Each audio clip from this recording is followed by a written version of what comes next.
దేవా పరలోక దూతాలి నిను పాడి కీర్తింప ఎంతో ఎంతో మహిమా.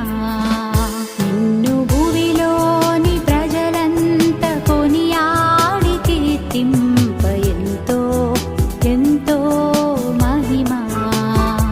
నిన్ను భజించి పూజించి ఆరాధింప నీకే